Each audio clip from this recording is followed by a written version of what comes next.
নমস্কার বন্ধুরা, আজকের ব্যাপারটা দেখুন। এদিকে দেখা, এদিকে একটু দেখাও।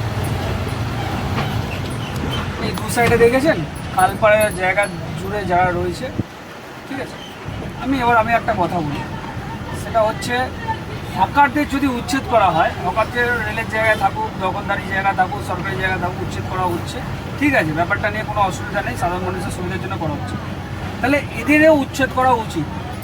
এবার এখানে অনেকেই হয়তো বলবেন যে এরা তো থাকছে, এরা গরিব মানুষ, কোথায় যাবে? ভুল ধারণা আপনাদের। এরা কেউ গরিব না, এদের প্রত্যেকের গ্রামের বাড়িতে বাড়ি আছে, ঘর আছে, জমি জামা ভালো আছে। ইভেন আপনি হয়তো বললে বিশ্বাস করবেন না, একটা সাধারণ মানুষ যদি 12-13 হাজার টাকা, 14 হাজার টাকার মাইনে কাজ করে, ঠিক আছে, আমাদের বাঙালির যারা কলকাতার বাসী রয়েছে, বাইরে থেকে এসে কাজবাজ করে ঘর ভাড়া নিয়ে রয়েছে, এদের তার থেকে বেশি ক্ষমতা রয়েছে একটা ভালো ঘর ভাড়া নিয়ে ভালোভাবে থাকার। এরা করে না। ফ্রি জল পাচ্ছে, কারেন্ট টেনে নিচ্ছে, ইলেকট্রিক কারেন্ট পাচ্ছে, আর চ্যারিটি ফান্ড থেকে তো, চ্যারিটি থেকে তো আসতেই থাকে এদের জন্য খাবার দাবার, বই খাতা, জামা কাপড় ইত্যাদি নানা রকম সুযোগ সুবিধা এদের চ্যারিটি থেকে আসতেই থাকে।